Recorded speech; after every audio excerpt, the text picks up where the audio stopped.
vamos a hablar el día de hoy sobre prueba digital, pero para eso es importante que recordemos un poquito del tema de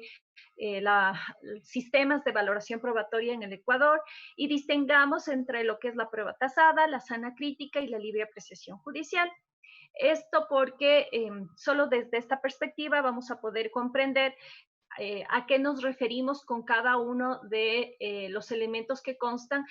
respecto de la asignación probatoria para cada uno de los medios electrónicos. Y recordemos entonces que prueba tasada es aquella a la que la ley determina un específico valor probatorio, estableciendo generalmente un tipo de presunción que a veces es posible de romper y otras no es posible de romper. La sana crítica, en cambio, es aquellos elementos de convicción que a través de la lógica, la experiencia, la psicología, pueden ayudar al juez a llegar a la necesaria realidad, después de esta búsqueda de la verdad, a ese elemento de convicción que le permite precisamente su dictamen final. Y finalmente la libre apreciación judicial que faculta al juez a la comprensión de ciertos medios probatorios y del objeto de esas pruebas para que aporten dentro del proceso aquellos elementos que son indispensables para obtener esta verdad procesal que se requiere en toda sentencia. Recordemos entonces, voy a trasladar esto acá para que no estorbe, que la prueba tasada, un ejemplo alusivo a lo que son pruebas digitales, está dispuesto en el artículo 53 de la Ley de Comercio Electrónico, que determina que cuando se presentare como prueba una firma electrónica certificada por una entidad de certificación de información acreditada, se presumirá que ésta reúne los requisitos determinados en la ley y que por consiguiente los datos de firma electrónica no han sido alterados desde su emisión y que la firma electrónica pertenece al signatario. Recordemos entonces qué es una firma electrónica. La firma electrónica es un mensaje de datos que se une a otro y en el cual se asegura que a través de ciertos elementos como un algoritmo y como atribuciones técnicas, quien firma es realmente quien dice ser. Y esto no lo dice el instrumento técnico en sí mismo, sino que lo dice la Ley de Comercio Electrónico en el 53. Y por eso es que este es el mejor ejemplo que tenemos de prueba tasada, porque basta con que sea de aquellos que cumplen estos requisitos, que es ser una firma electrónica certificada por una entidad certificadora. La entidad certificadora es la que ha cumplido con su obligación, tal como señala la ley, de hacer la identificación y de asignar a ese dispositivo, token o archivo un vínculo con la persona que firma, de tal manera que ese vínculo está avalado por este tercero de confianza y de esta manera es que se puede lograr esta presunción. Y esta presunción nos permite entonces que el juez o las partes, dependiendo de quién le invoque, puedan llegar a solicitar el valor que le señala la ley, y el valor que señala es que no han sido alterados desde la emisión y que pertenece al signatario. Hablamos de dos elementos aquí que son integridad y autenticación. Integridad del documento porque no ha sido alterado y además la vinculación con el que ha firmado el documento. También tenemos en el 164 del COGEP la sana crítica que todos conocemos, y es que debe ser apreciada en conjunto, de acuerdo con las reglas que hemos conversado, dejando a salvo las solemnidades prescritas en la ley sustantiva para la existencia o validez de ciertos actos. Y ahí dejamos entonces, volvemos a la Ley de Comercio Electrónico y sabemos que para que exista un instrumento público electrónico, a diferencia de lo que ocurre en otras legislaciones, en el Ecuador se requiere que sea firmado electrónicamente, no solo con una firma electrónica avanzada, sino con lo que determina nuestra Ley de Comercio Electrónico, que es una firma electrónica certificada, es decir, está emitida con un dispositivo token que contiene dentro de él una certificación que vincula con un titular y que este ha sido obtenido a través de un sistema de certificación por una entidad o un tercero.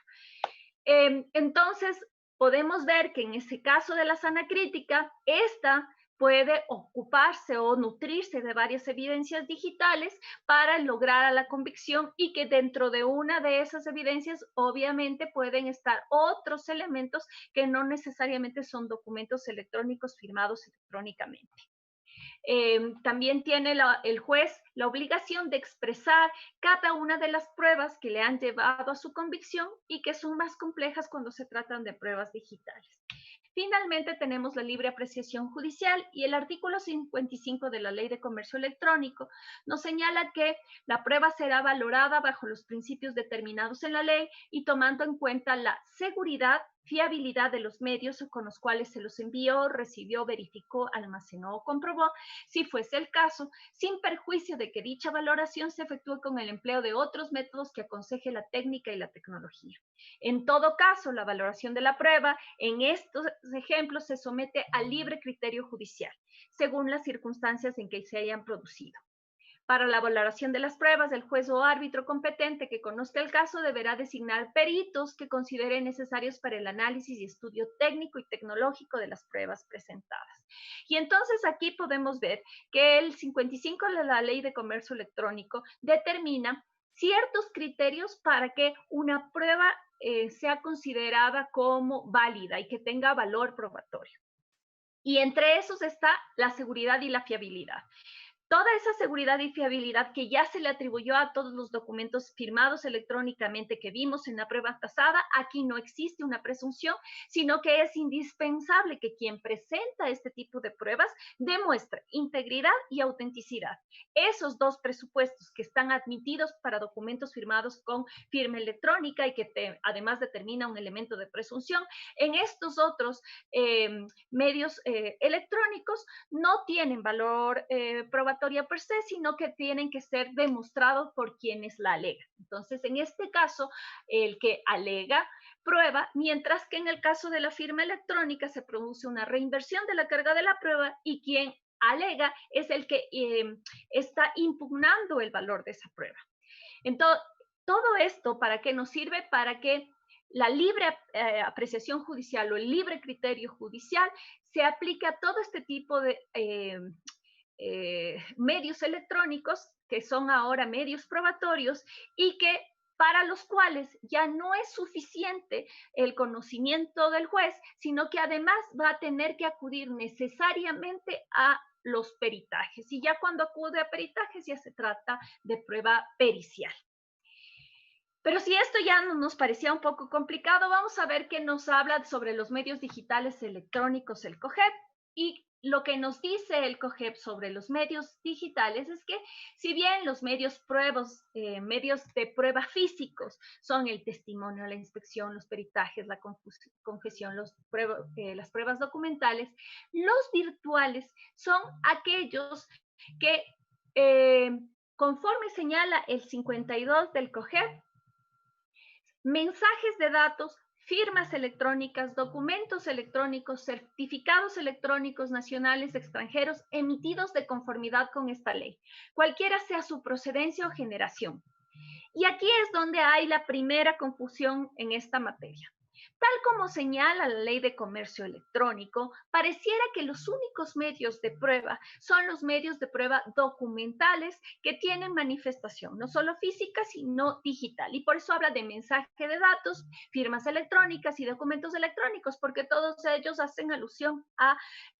documentos que tienen también vida electrónica, así como prueba documental que tiene vida física. Pero cuando leemos el 142 del COGEP, decimos que la demanda, en el numeral 7, debe señalar los medios de prueba que se ofrecerán y se acompañará la nómina de testigos, también la inspección, la exhibición y los informes peritos. Y si no tiene acceso a las pruebas documentales, se describirá su contenido con indicación precisa sobre el lugar en que se encuentra y la solicitud de medidas pertinentes. De tal manera que hace alusión a las pruebas documentales como aquellos medios de prueba que van a tener que ser incorporados en el momento de la demanda. Y esos medios de prueba, en el caso de las digitales, coincide con el artículo 52. Pero ¿Qué se entiende entonces como prueba digital? Aquella que debe ser adquirida de un modo menos intrusivo posible, tras un proceso que sea trazable y auditable, tratando de preservar utilidad y originalidad, que sea comprensible y verificable y que sean utilizadas, contrastadas con herramientas que han sido usadas para su generación.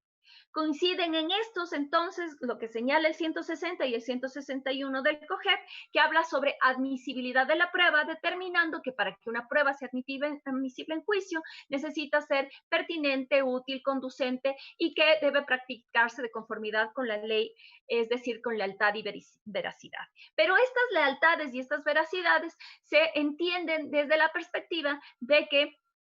estos medios electrónicos que ahora sirven de pruebas digitales tengan la posibilidad de ser obtenidos o consultados de manera directa en su versión original, como señala la Ley de Comercio Electrónico, para que no exista la duda sobre aquellos elementos que ya conversamos hace un segundo, que se refiere a su integridad y a su autenticidad, es decir, a que no han sido manipulados y que dependen o están asociadas directamente a una persona específica.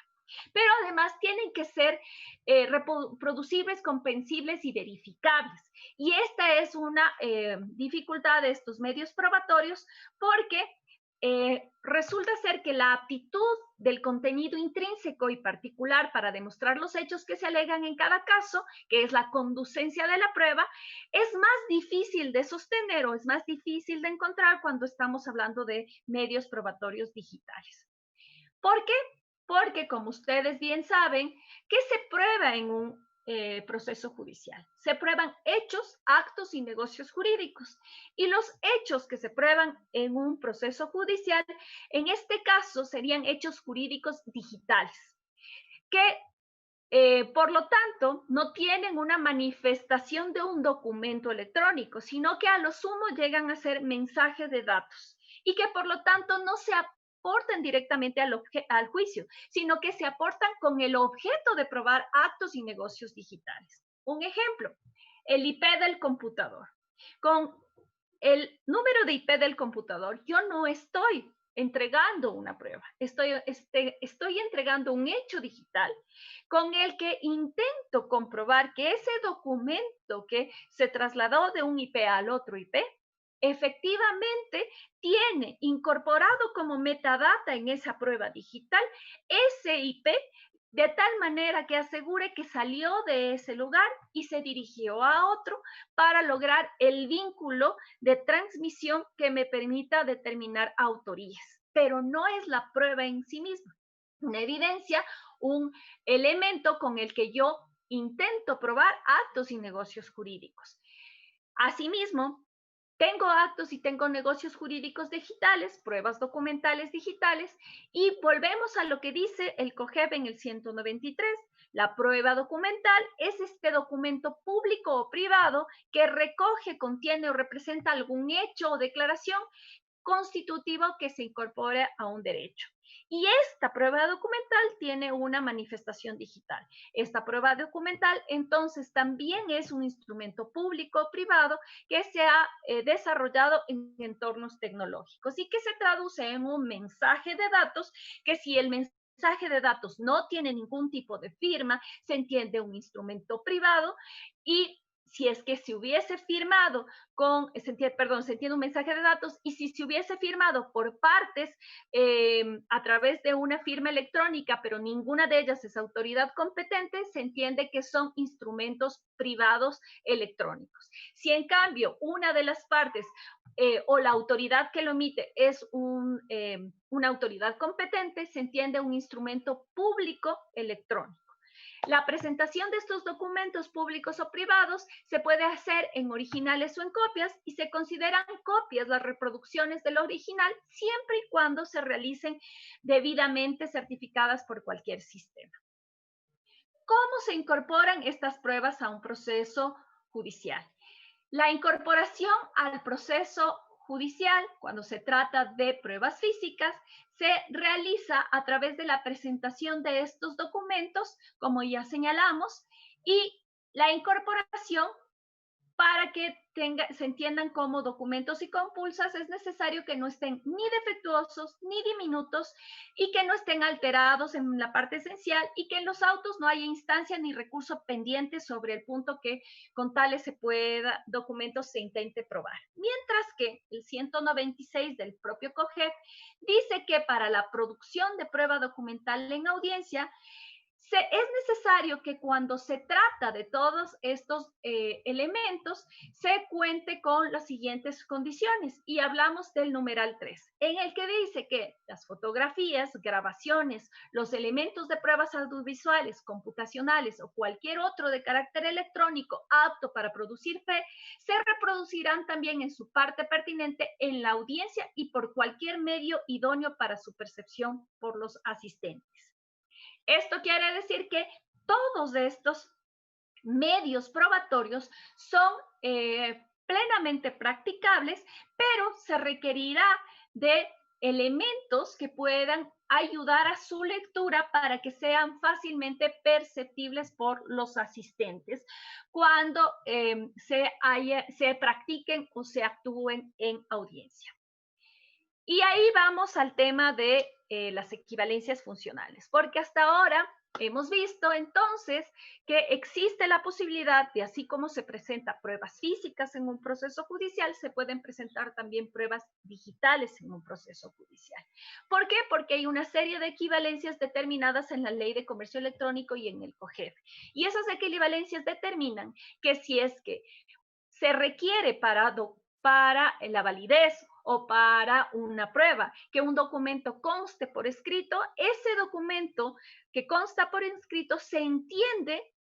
al mensaje de datos que no requiero materializar. Y ahí es donde entramos a la primera complejidad después de toda esta breve explicación.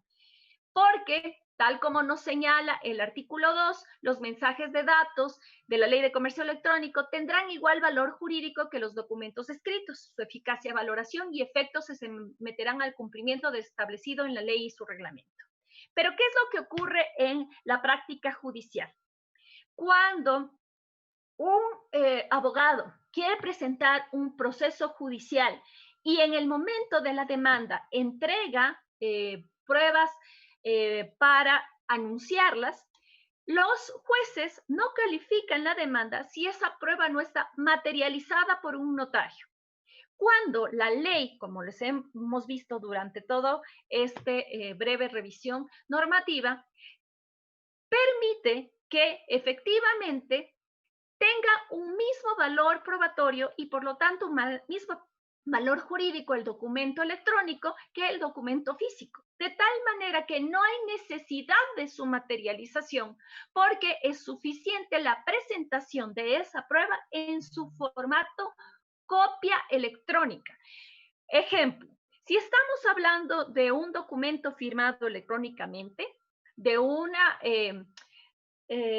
resolución firmada por una autoridad competente, por ejemplo, ese documento, una de las ventajas de los documentos electrónicos es que esos documentos pueden tener copias sin alterar su versión original, porque esa versión original va a estar guardada en el sitio donde se haya destinado, ya sea porque conforme parte de un sistema, como en el caso de las instituciones públicas ecuatorianas, de un sistema como el KIPUX, o en el otro caso, cuando son partes de instituciones, o porque incluso es parte del archivo digital en una entidad de certificación, ya que las entidades de certificación también ofrecen estos servicios de archivo y de sellado de tiempo. Es decir, se guarda la versión original en su formato electrónico, un archivo, un mensaje de datos con firma electrónica. Se puede hacer una copia de ese archivo y al hacer una copia de ese archivo no se altera su naturaleza.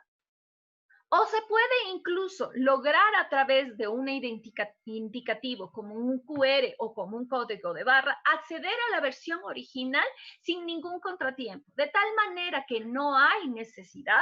de materializarlo. ¿Cuál es una de las dificultades de la materialización? Si estamos hablando de un documento electrónico, cuando yo al documento electrónico lo imprimo y quiero con ese impreso llegar a un juzgado, ya he perdido la naturaleza del documento electrónico y por lo tanto ese documento impreso es una simple fotocopia que no tiene valor jurídico porque además en este caso ha perdido los atributos de la metadata, que esto es el lugar de la emisión, la fecha de la emisión y quiénes lo firmaron. Sin embargo, si voy a donde un notario, el notario puede dar fe de lo que ve y ve que ha sido extraída de un determinado sitio web, tiene una URL, puede dar fe incluso de lo que dice el contenido, pero no tiene la expertise técnica para saber si efectivamente esa URL le ha asignado o le ha direccionado a un sitio falso o a un sitio inexistente, donde en realidad lo que tiene es una presentación tipo máscara que aparenta ser un correo, que aparenta ser un WhatsApp o que aparenta ser cualquier mensaje de datos, incluso un propio firma electrónica. ¿Por qué? Porque el notario no puede tener estos conocimientos técnicos. Sin embargo, puede dar fe de lo que ve y en la medida de lo que ve, eso puede ser usado como un elemento probatorio para introducirlo al proceso, pero no es un tema de materialización, porque la tendencia mundial es a la desmaterialización para lograr expedientes electrónicos, no a la inversa, no a volver materiales aquellos ya instrumentos o aquellos documentos que ya tienen versión digital y en los que inclusive es posible su difusión o su entrega con copias o mejor aún su consulta directa a la versión original por parte de las autoridades competentes, que en este caso tienen que ser los jueces. Este primer análisis que hemos hecho de los mensajes de datos sobre el valor jurídico que tiene, se relaciona directamente con el artículo 7 de la Ley de Comercio Electrónico, en la que señala que cuando la ley requiera o obligue la información sea presentada o conservada en su formato original, esto es posible conservándola integralmente de tal manera que pueda ser consultable o pueda ser eh, vuelta a observar en toda su necesidad sin que se requiera que haya una manipulación. ¿Por qué? Porque el mensaje original permanece íntegro, completo, inalterable en su contenido y que no importa los cambios en el proceso de comunicación, sobre todo si son posteriores, porque la versión original, donde hay una verdadera trazabilidad, puede determinarse a nivel técnico que la versión primigenia no ha sido manipulada y que lo único que han habido son una serie de pasos o transmisiones hacia un posterior receptor o un posterior usuario. Por acuerdo de las partes y cumpliendo con todas las obligaciones previstas, se podrá desmaterializar los documentos que por ley deban ser instrumentados físicamente. Esto quiere decir que la ley de comercio electrónico y la ley de... 4 minutos, por favor. Claro, la ley notarial nos señala que se pueden desmaterializar los documentos. No habla de materialización. ¿Esto qué quiere decir? Que una versión digital, una versión física puede transformarse en versión digital. La interpretación general de los notarios ha sido que si es que se puede hacer en un sentido, se puede hacer del otro, debido a que todo lo que se hace de derecho se deshace de la misma manera. Pero la voluntad del legislador es llegar a la cero papeles, a la no utilización de versiones físicas, sino a la utilización de versiones digitales. Y eso solo se puede hacer en la medida o en la virtud de que tengamos que manejar ya lo que se llaman pruebas digitales en su formato original, sin tener que convertirlas en versiones físicas. Esta desmaterialización también se aplica a documentos firmados electrónicamente. Y en esa firma electrónica, nos parece también importante señalar la diferencia entre documentos digitales y digitalizados. Los documentos digitales son los documentos producidos electrónicamente con sus respectivos anexos, considerados originales para todos los efectos legales, de lo que hemos estado hablando.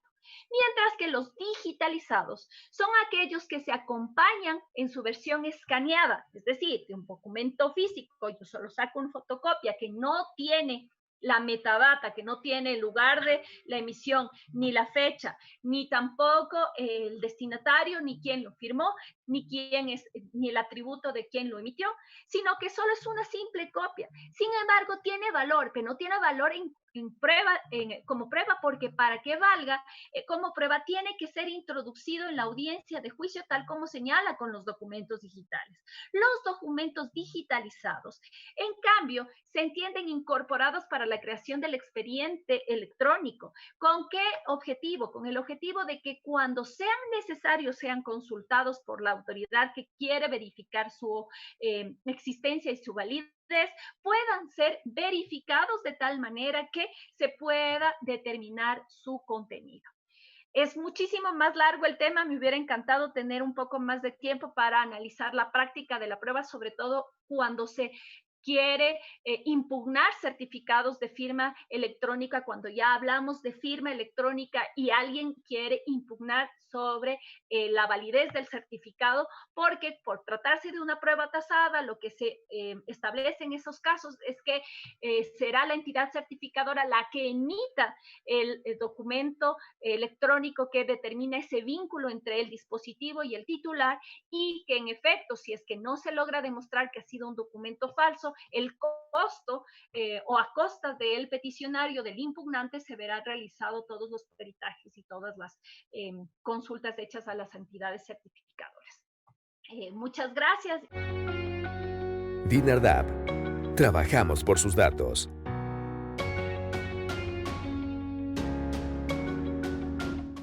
El gobierno de todos.